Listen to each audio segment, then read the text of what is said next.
Come join Melissa and her guests on the Chats from the Blog Cabin podcast. From North Carolina, this podcast will have you feeling like you've known these folks for years. Listen in as they chat about life, culture, current events, and more, all with a special Southern flair. Curl up with your favorite beverage and get ready to be entertained. Tune in now for a unique experience that's fun and insightful.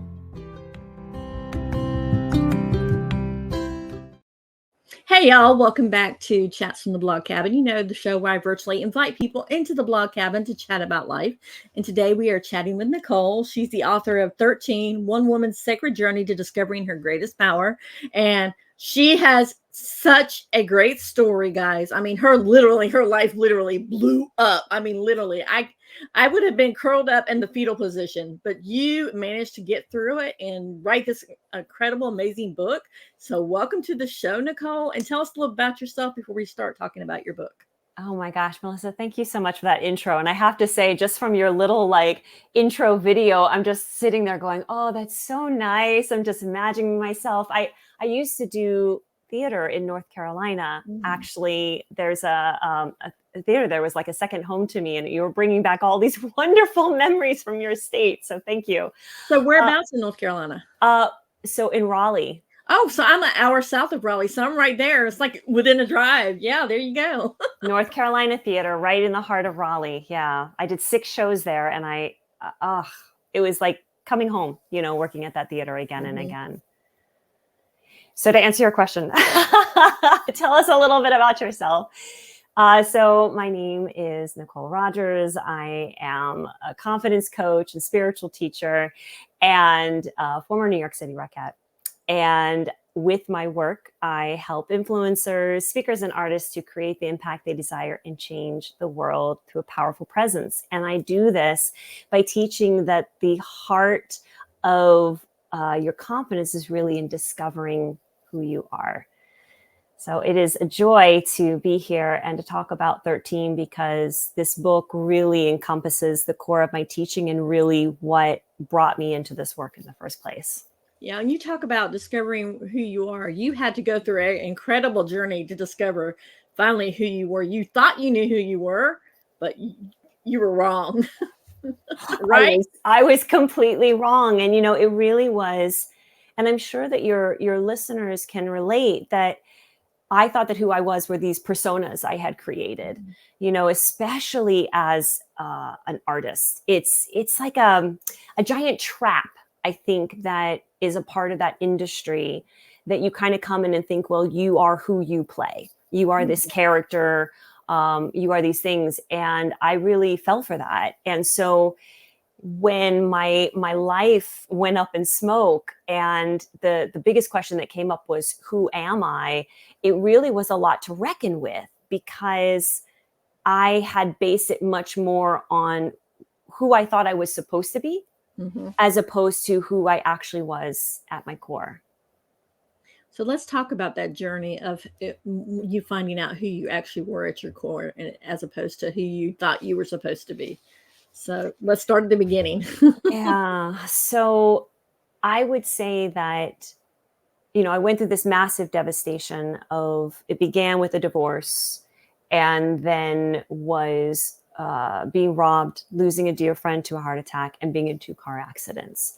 So there was a lot of chaos within a concentrated amount of time that was leaving me kind of like, what is going on? And when the chaos began, I had a voice that came up in my head that said, you need meditation. And I remember thinking at the time, this would probably be a good idea, because I had been in my first career as a performer by that point for 19 years. And the thing that I struggled with the most was an inner critic. I struggled with a voice that came up that would cause me to doubt myself, my abilities. And it was always confusing and frustrating, because I was really good at what I did. And I would have these moments of brilliance, and I did great when I was hired and all these wonderful jobs. But it's like, but what's happening there, And so when this voice came up and my life fell apart, I trusted this voice. I call it the voice of 13. And I followed this thread, and this thread ended up leading me to Zen, which was a complete surprise to me. I had been raised Methodist, but the truth was that I had lost faith. I really had lost any kind of relationship with the divine, with something larger than myself. And so here I am stepping into a faith practice again for really the first time in a long time, and a practice that was finally giving me what I needed, which was tools around my mind. Because it was just cuckoo, right? I didn't know who I was. I didn't know what was going on. And there were two main teachings that I was given in the beginning that really helped me with discovering who I was, which was, first, I am whole and complete as I am. So within Buddhism, they say you have a Buddha within. With any other religion, you can look at it as you have a divinity within, a wholeness within. There is a part of you that is unscathed, a God within, depending on your beliefs. And this was really radical for me because I really thought I was broken at my core, that I needed to be fixed at my core. So to gain this teaching that I was actually whole was pretty radical for me. And it's like, well, wow, if I'm whole, then what does that mean for all these other personas and things that I built about myself? And then the second thing that they taught was that change is constant. And the reason that this was so helpful was because here I am in the midst of like everything falling apart and thinking, okay, if change is constant, then where I am right now will change and I can change. So these personas and these identities that I had held on to so tightly, like being a wife, being an artist, all these things, I was like, no, I am these things and I'm nothing else. It's like, wait a minute, these could change too. So it just started to like loosen up a lot of tight grip that I had and allowed me instead to be like, well, if I'm not just these things, maybe these are part of me, but they're not all of me. And so that was really helpful in just like stretching it out so that I could then discover, wait, what all is inside there? It's not just these things. Now, you mentioned the car accidents. Let's talk about that a minute, because I was shocked when I read that. It was 2 in the same day. Yeah. And this happened after I'd gone through the divorce, after I'd been robbed, and after I'd lost a dear friend to a heart attack. So this was beginning of November in 2013, because the book is called 13 for several reasons, but one of them that all these things happened in 2013. And it really was just, I'm going to die today. Who gets in 2 car accidents in one day? The first car accident was really not much, like it was a rear end thing. Thankfully, everybody was okay. I was okay. It was more shock to the system. There wasn't a lot of damage. So I pretty much drove out of that one unscathed. But then 10 minutes later, and I'm 5 minutes from home, then I went through a intersection and I couldn't fully see because there was a van that was blocking my view. And a car came and hit me on the passenger side, caused my car to spin and go to the sidewalk. So I went into shock at that point. I didn't go into shock with the first one because it was more like a startle, but this one I went into shock and I literally thought, I'm going to die today. And it was crazy because then a tow truck came and ended up taking my car and it ended up in a lot where like they wanted to pull my car apart and sell it for parts. I mean, it was just like things were so cuckoo at that point. And I will say that I did survive and I was okay. And at that point, I had already started to discover these tools. So I now had things to be like, okay, like here's where I'm going to apply them. And the other thing that was really helpful was, and this to me is so synchronistic. A week later, I had to drive. So my car is totaled. I had to rent a car and drive. So it was like a week later, I had to get back up on the horse after being thrown, and I was able to do it. And so I think that the combination of having the tools and somehow living through terrible things prior, realizing that I was still alive, and two, that I could get back in the car again, helped me. And it was also just, the storm wasn't done. You know, it wasn't until January that I went, okay, I feel like it's over. It's like, you know, when you walk out after a bad storm and you're seeing the clouds part and you're seeing the blue, I was like, okay, it's done. Yep. I can so empathize with you on that, because 2014 was my worst year. I mean, we had a car accident. My daughter was diagnosed with epilepsy. We didn't know what was going on with her. And then my dad, who was my biggest hero, ended up going into hospice care and died of simple lymphatic leukemia in 2014. So that all just happened, all like piles on in 1 year. So I sympathize with you. It's like, okay, universe, God, what else are you going to throw at me this year?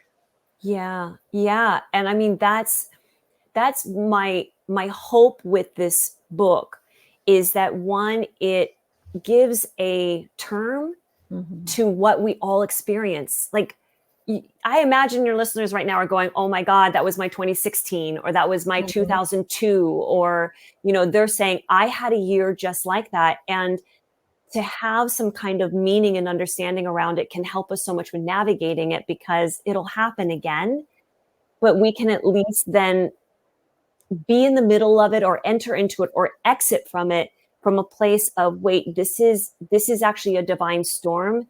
And whatever I'm experiencing this year is moving me closer to what I desire. And it can be so difficult in the moment. And that's why, you know, I'm so passionate about teaching this, to be offering these tools of compassion and care. And like, what do you do with the strong emotions? And what do you do when your life is turned upside down? And how do you come out of it stronger than when you entered? Because you don't think when you're in the middle of it that you're ever going to come out of it, or in the thick of it. It's like, no, I'm never, this is the end of my life as I know it. But it ended your life as you knew it, but you had such a better life waiting for you. Yeah. And there's something, and you can, I'm sure, relate to this, but there's something really powerful about going through something devastating and emerging on the other end, breathing. And sometimes it can be that simple. I'm still breathing. Yeah, for sure. Wow, that didn't kill me. And it doesn't diminish the pain, and it doesn't diminish the challenge, but it ends up pointing us back to our resilience and to what was here for me to learn. You know, if it wasn't for losing everything in my life, I wouldn't be here in a happy marriage and a first-time mother and living in a home I love and being a published author. Like, none of those things would have happened. Like, my life had to rip apart because I was trying to make these things happen through that life and the way that I built it. And it wasn't going to happen. That is so true. And we need to take a brief commercial break, but we'll be right back. And when we come back, you're going to read a part of your book, correct? Yes. All right. Here we go. People welcomed me, and they knew the pain of the journey that we'd been on because they'd been there too. Other Parents Like Me is an online community, peer-led, for parents with kids struggling with mental health and or substances. It's a space that's safe. Feels like I can actually share what's going on. We offer 15 daily support groups per week and live speaker talks on Thursdays, as well as a monthly expert panel.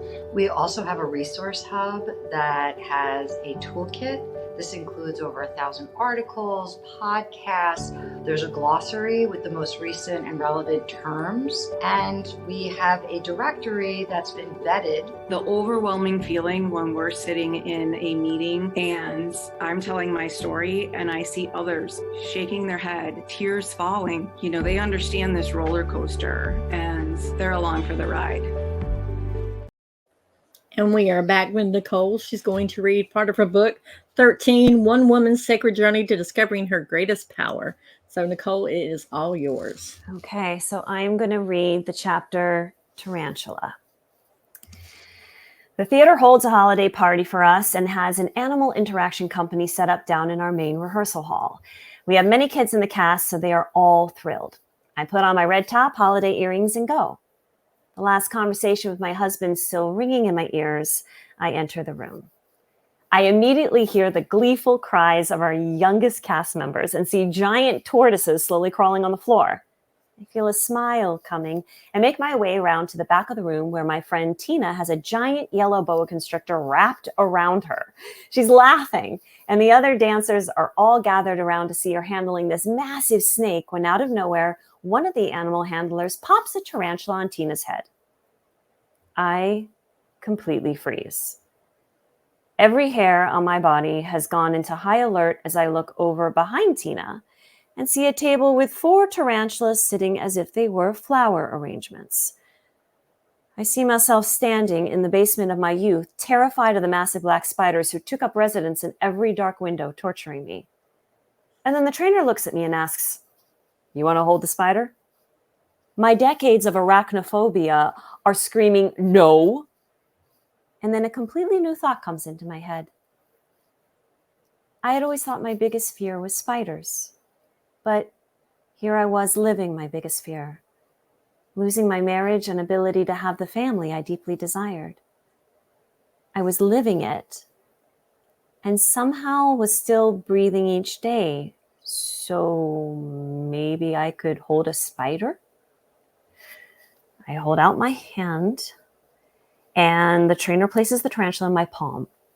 It starts to scurry and I suddenly realize I need to calm down so it won't freak out so much. I start to breathe deeper and the tarantula stops moving and just stands frozen in the center of my hand. I look down and see its abdomen is shaking and I realize, oh my gosh, it's just as scared as I am. I feel a calming within and the spider seems to relax. I notice how soft the tarantula's fur is and how lightweight. It was nothing like I thought. My fear was nothing like I thought. Just as I'm smiling at conquering a fear I've had for 30 years, a friend takes a picture. Then the trainer says to me, "Want to hold a scorpion?" Without a beat, I reply, "Sure."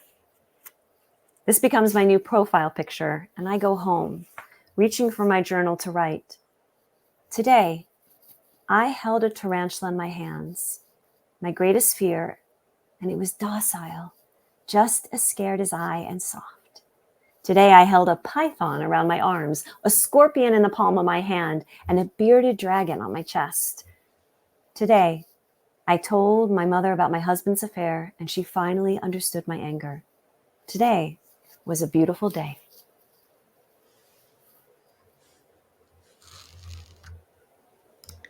I absolutely love that. I'm glad you read that part because I would be freaking out, first of all, with the boa constrictor because I do not like snakes at all. So I would be freaking out about that. But I'm so glad you shared that part because it's when you conquered your fears and were like, wait a second, I faced so much more in my life. Why can't I face this? Yeah. And then to find out through facing it that it was literally nothing like I thought and actually was so much like me. Yeah. So let's talk about the importance. You mentioned several times right now about the 13, why you entitled it 13, because it happened in 2013, but there's also significance to the numbers. And let's talk about the significance of numbers as well. Yeah. So did you know that 13 is actually a highly divine and feminine number? It's super sacred. And there's so many cultures that hold it in high esteem. But what happened? Right? Yeah, right. What Friday the 13th happened? is the only thing I think about when I think of 13. What happened? It was hijacked. It was turned into horror films and like all kinds of superstitions and bad luck. And so, when I started to really look into the numbers, I just thought, wow, this number, what's happened to this number is exactly what's happened to our wholeness, right? We've been hijacked. We've been led to believe that we're unlucky or evil or capable of terrible things, when the truth is we are magical and we are divine and we are all of these things. So I wanted the book to be about the reclaiming, not just of the number, but that could be an inspiration for anyone reading it. Yeah. You mentioned angel numbers as well. The 13 is being angels are with you. Let's talk about angel numbers a minute, because my daughter really has gotten me onto that. It's like when you see a number that appears several times, like when we go on road trips, she's like, oh, there's 333. Let me look it up and see what it means. So let's talk about that. Yeah, numerology is so fascinating. And I remember I took a course with this amazing dream shaman named Robert Moss.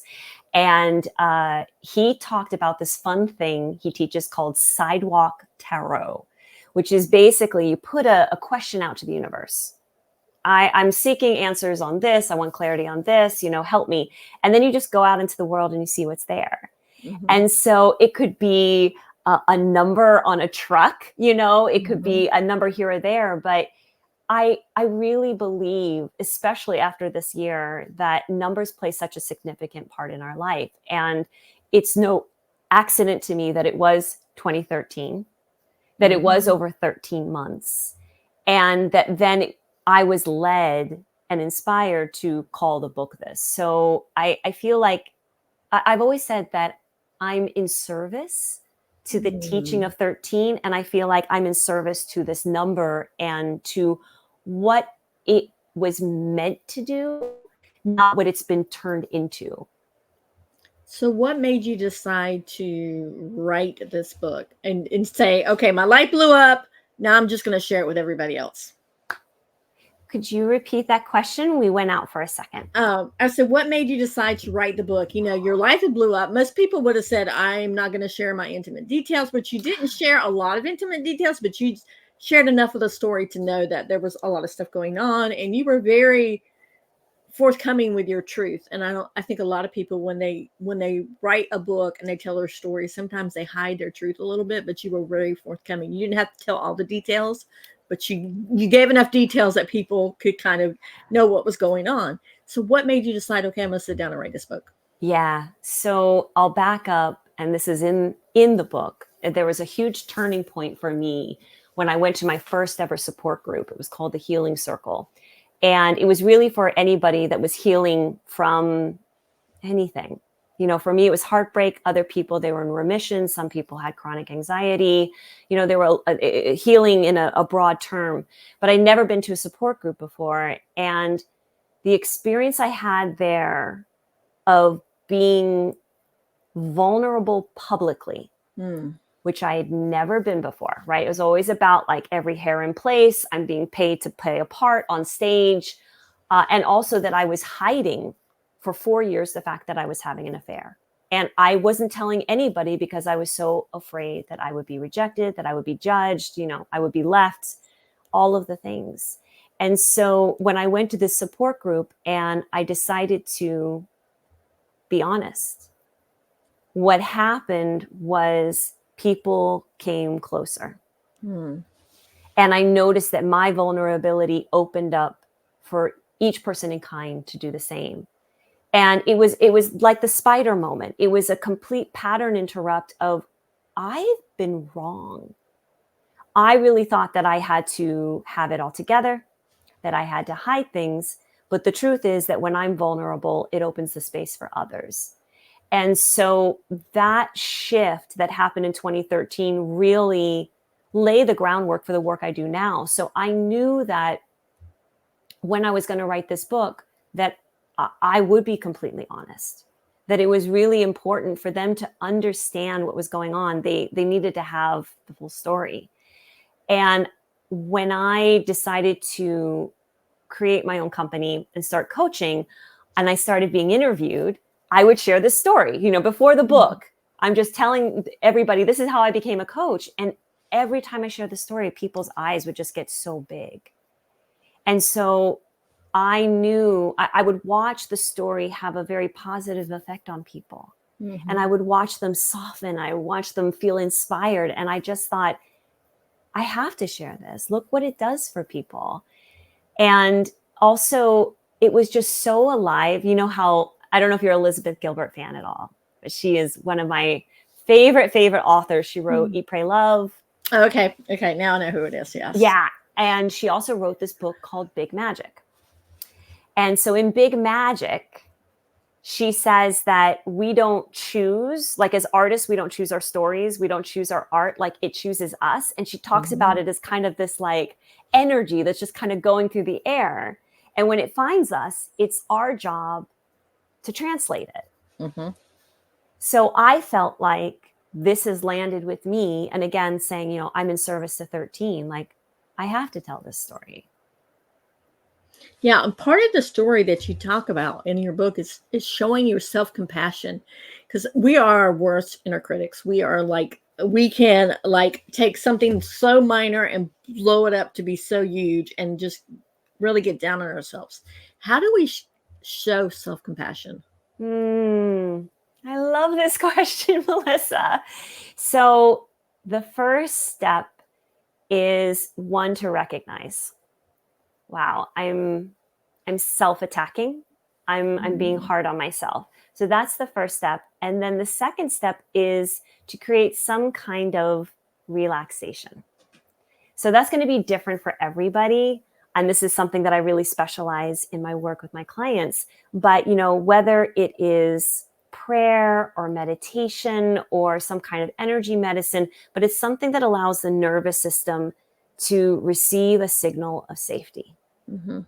So there's like, oh my God, it's there. And then it's like, okay, let's now meet this with some space and relaxation. And then in the relaxation, and not before, then there can be some love and self-care. So, it can be as simple as, even though I feel angry, I deeply love and accept myself.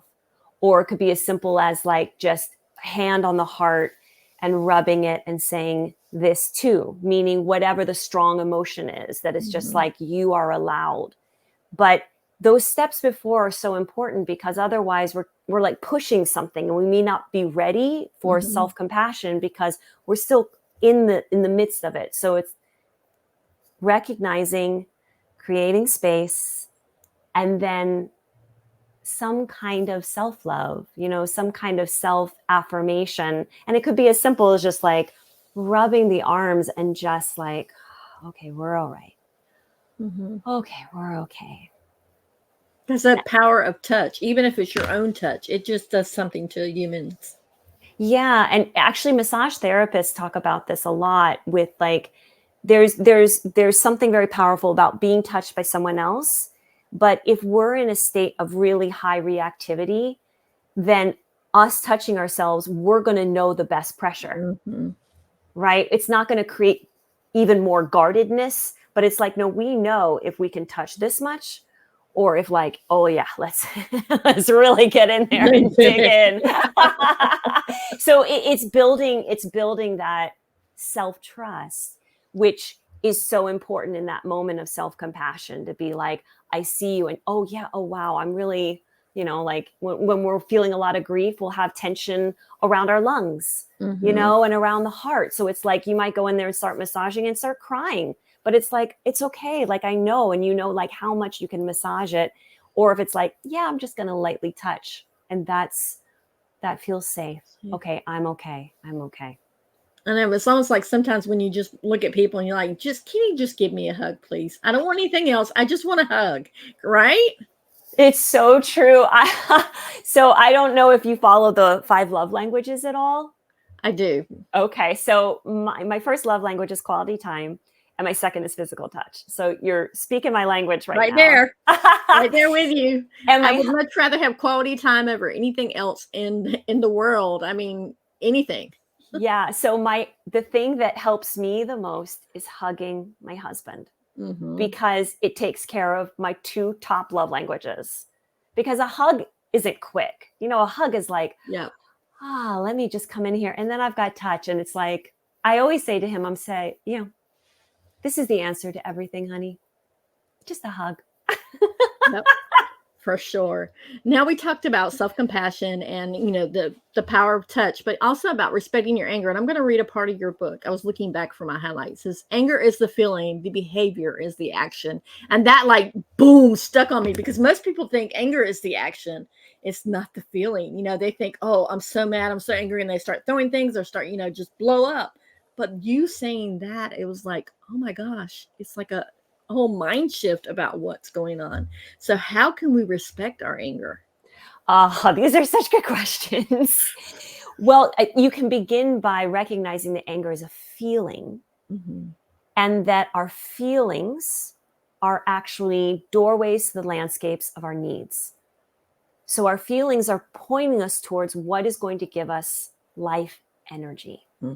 So if we look at any feeling, let's use anger, any feeling that maybe society has said, especially for women, no, that's not right. You're not supposed to feel that, it's not proper or whatever. Then we go, wait a minute, I'm feeling angry for what? I'm feeling angry, and this is coming up to point me towards my life energy. This is pointing me towards what matters for me. So that is like a whole different framing. And then you can recognize I'm feeling this and allow yourself to feel it. And then make a decision upon what is the action. And it might be that the action is processing the anger. So that could be a really good shakeout. That could be stomping your feet. It could be, punching a pillow. But that what you're doing is the energy that's come up in your body is there for a reason. And you honor and respect that. So move it. And once you've moved it, then say, what is this pointing me towards? What is so important to me that I feel this? That is so true. For my divorce, I was so angry because I wanted to have a family. It was like the deepest desire of my heart. We were trying to get pregnant. It wasn't happening. And I wanted that so badly. So I was so angry. I was red hot angry. And I was so angry with myself because here I was 37 and I thought, oh my God, I've wasted years with a man that didn't want to be a dad. And all this time, I didn't trust myself enough to know that he wasn't the father of my child. Yeah. Whew. There's a lot right there. Woof. Let's talk about now. You've gone through process anger. Now let's talk about forgiveness, because a lot of times with anger comes resentment. And so we need to learn the forgiveness as well. So let's talk about that. Yeah. The forgiveness is, I feel honestly, probably a lifelong practice. I think that this is something that we have to revisit again and again. But I know what made a difference for me, and this is why I put it in the book, was just this idea of what am I holding on to? So if I stay angry, then I'm keeping this like cord attached with my ex, with the situation. Like, you have to apologize. And it's like, how long do I want to hold on to that? And if this is the only way I'm going to move forward, and this is the only way I'm going to forgive him is through this one conditioned way, it just got to the point where I was like, this isn't going to work. And it was so clear to me that if I was going to move forward and heal and find a partner who wanted to have a family as much as I did, I had to let go. So it wasn't as simple as, well, I just drop it. It didn't work like that. It took time. It took years, actually. But at least then I was making the decision, I'm going to get on that path. And I'm going to respect my feelings, my anger, my sadness, my grief. all of those things that are going to come up on this path to forgiveness, I'm going to respect them and process them until I'm in that place where I don't feel that pull. And so it's like making that decision just helped me. And it's like little by little, you know, one of my first spiritual teachers talked about working with your mind is kind of like there's a wall in front of you and it's all these stones. But he didn't say you knock the whole thing down in one go. You take it down stone by stone. And I feel like this is such a healthier way to approach any devastation and any healing, especially from heartbreak, is to imagine, okay, stone by stone. And there might be some stones that are a little stuck and they got a little concrete in there. And that's okay. And there's other stones that are going to come easily. And sometimes you move one and 5 go with it. Yeah. But it really is a process. Forgiveness is a process. It's not like you wake up and it's done. Done, for sure. I read somewhere an author did the forgiveness of being unforgiving. They likened it to an octopus with the tentacles. And they said the tentacles, the more that you don't forgive, the tentacles go around your heart and they squeeze and it makes it no room for anything else because all you have is resentment. And then once you just like start like having that forgiveness and just they slowly come off one by one. And I'm a very visual person and I don't have it in here, but it's in my home. I have a little toy octopus, a little baby toy that I sit in my prayer desk, you know, my meditation. When I do that, I have it sitting right there to remind myself that I need to forgive, you know, because sometimes you need that visual to say, oh, what was that for? Oh, yes, forgiveness. I need to let go of things. Yeah. And I feel like this is so important too. I didn't say this before, is that the octopus has to hold on to something. But what if the octopus is holding on to something else and not your heart?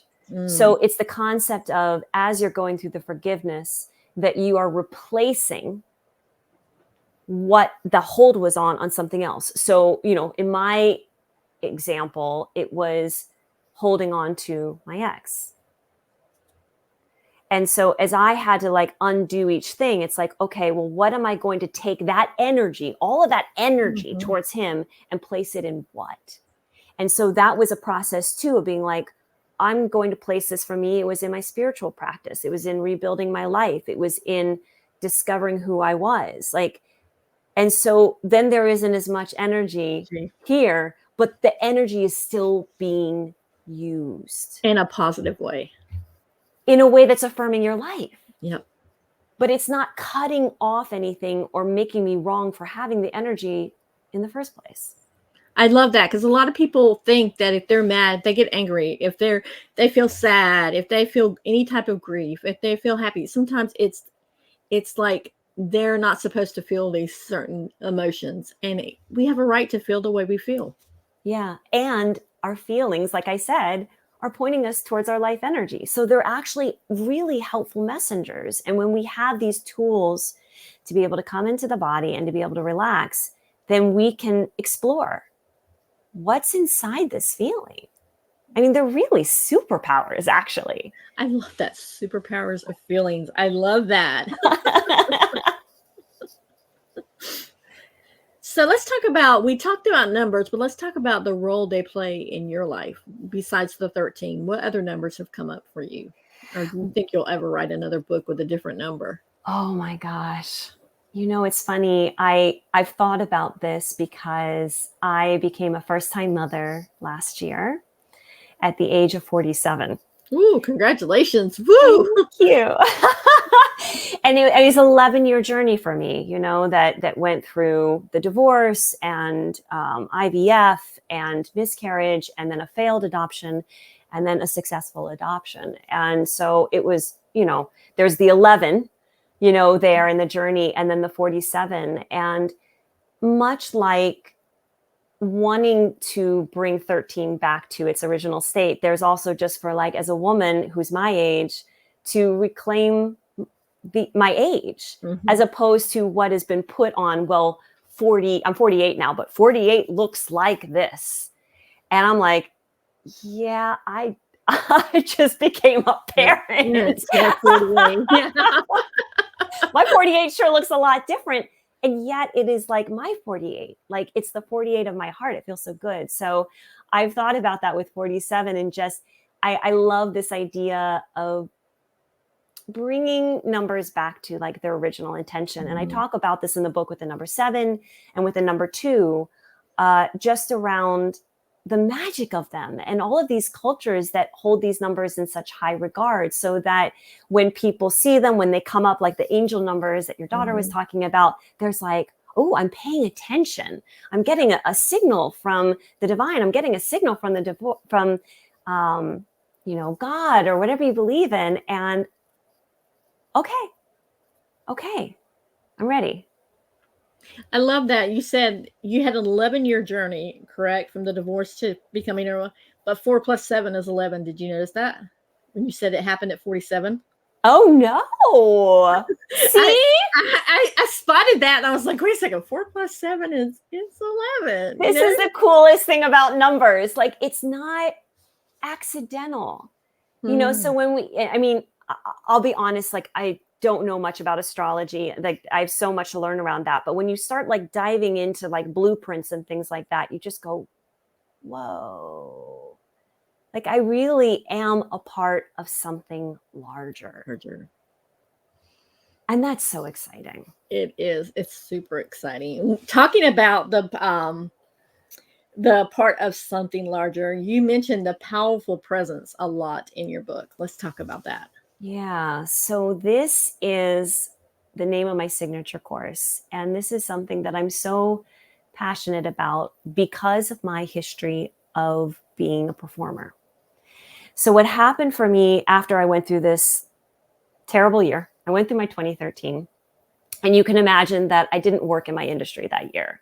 My ex is an actor, and everybody knew.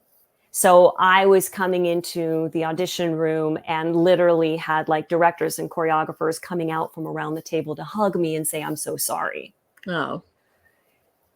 Yeah, I wasn't booking any of those jobs. And on top of the fact that I was really a mess. I can remember going in for one audition, and it was a casting director who I knew very well, very close friends with, who knew my ex.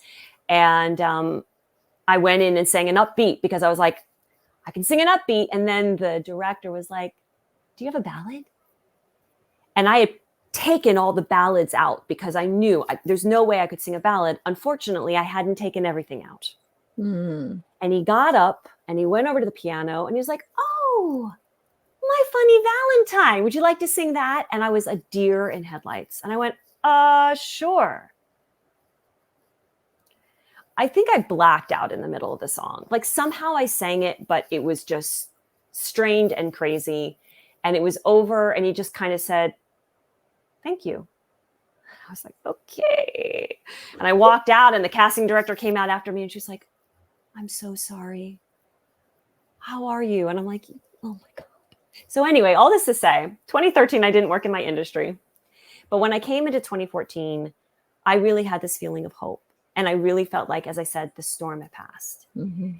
And I started working with a life coach for the first time ever and started to dream. It's like, what does it mean? Like I had gone straight from college into marriage. So I didn't know what it meant to be a woman making her own life. I had no idea, which is why I hired a coach. And I had this total resurgence in my performance career. And directors and choreographers that had never paid attention to me before were suddenly looking at me and going, Nikol? And this is after 19 years in the industry. Wow. And it wasn't just the attention from them. It was that I felt different. Like I felt like I could take risks and do all these things. And so there was just this, oh, wow, I'm no longer acting. Oh, I can be on stage and be myself. Yep. So this was so radical for me. And I mean, out of this and working with the coach, I decided that I wanted to teach this. But I was so passionate about it because it was releasing me from placing all of my self-worth on the audience. Mm. And I just thought, wow, for anybody that has an audience, customers, clients, it's so easy for us to say, well, it's only going to be okay. I'm only going to be okay if they say I'm okay. Mm-hmm. If my video is good enough, if my social media is getting enough likes, if my talk gets people clapping for artists, if I'm sold out. It's a one-way ticket to doom, because we're not relying on our own confidence and our own power, our own self-worth. We're relying on how we're perceived, which we have no control over. That is so true. We have no control over. So I created Powerful Presence to help people that are in front of audiences to stand in their worth and to be able to be in front of their audience and expand and create what they want in their work from a grounded place. And that means then that they're going to do their best work, right? Because it's not based on whether or not they're liked. It's much more authentic to them. And in my experience, and I've seen this in the arts, I've seen it in business owners, I've seen it in influencers, when the person who's speaking is grounded, so is the audience. Like, I call it an audience loop. So it's like, if you're okay, I'm okay with who I am confident in who I am, then your audience is like, I want more of that. So you're getting what you actually want, but you're getting it through a way that is actually healthy and sustainable, as opposed to always relying on what other people think of you will burn you out. That is so true. So true. So how can people work with you then? How did they go about working with you? Yeah. So at my website, I've got a tab that's Work With Me. I go to NikolRogers.com and click on the Work With Me. And I have VIP days. I have private coaching.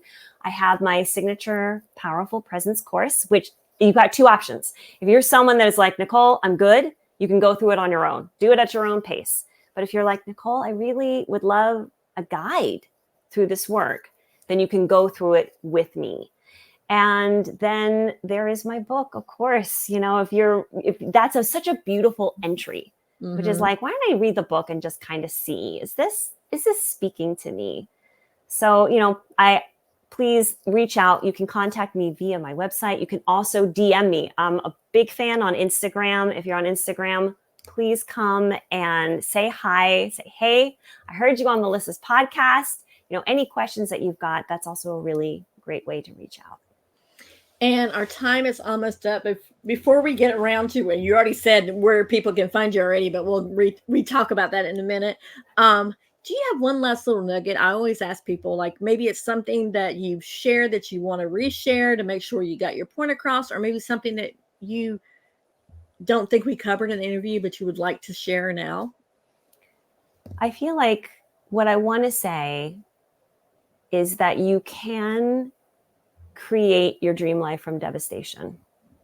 And it sounds really counterintuitive, but if you can view your challenges through the lens of a 13, through the lens of a divine storm, then it will open you to a power and a strength that you didn't know you had. And I will also say this, that this is not a journey to take alone. It's not a test. It's really an opportunity to open. And so I know what's happened for me again and again, because I went through this year, and then I went through, infertility. And I also went through a chronic pain journey. Like I've been through a few 13s, but in every one of them, it really has been a moment of palms up, help. And I have to say that every time it's come, in so many ways, through people, through signs, through support. And it's really helped me, because that was probably one of the biggest lessons I learned. This all started because I finally got out of my own way and asked for help. And it came. I love how you said you get out of your own way and ask for help, because I think a lot of times society deems that you're not supposed to ask for help. You're supposed to do everything on your own. And I like the way that you're giving, not only did you give yourself permission, but you're giving the listeners and the viewers the permission to ask for help. Yeah. And to ask from help, and this is a really important caveat, to ask for help from people, systems, groups that you feel safe. And after you've been there, maybe not during, because sometimes processing things can bring up a lot of stuff, but after you leave, you feel better. Yeah. If after you have worked with these people, spoken with them, gone through their processes, you feel better, that's your team. And those are the people that are going to help you transform your life. Yep, for sure. 100%. Now, like I said, our time is up, but where can people find you? First of all, where can they find the book? Okay, so they can find the book everywhere, which is so nice to say. The easiest thing, you've got the Amazon link right there. Thank you so much. It's on Amazon, Goodreads, barnesandnobles.com. Also, if you want to just go to 13thebook.com, it's simple, easy to remember. There's a really fun trailer there. Go check it out. And all the buttons and the links are there as well. And your website? Yes, NikolRogers.com. Okay, can you spell it out for people? Because Nikol was spelled differently. Absolutely. I know I got the weirdest spelling ever. It's NikolRogers.com. And you also said DM you on Instagram, which we're going to put the Instagram up. And if you'll tell people where on Instagram what that is. Wonderful. So that's at Nikol, NIKOL _ Rogers, ROGERS. Nikol, thank you so much for coming on, for sharing your story, for being brave enough to write 13, and for putting it out there in the world so that people can read your story. And just blowing my mind, it blew my mind when I was listening. I mean, like, I have notations upon notations upon notations where I just highlighted like whole passages. That's the reasons why I like the Kindle, so that I can go back and refer to it later on. I don't have to go flip through everything. So thank you for writing the book and for coming on. Thank you so much for having me. And thank you for asking such powerful and wonderful questions. I really appreciate you. Not a problem. So until next time, guys, I will put in the show notes where you can find Nikol, as well as you can find the book. And until next time, be blessed. And most importantly, keep chatting and show yourself some self-compassion. Bye.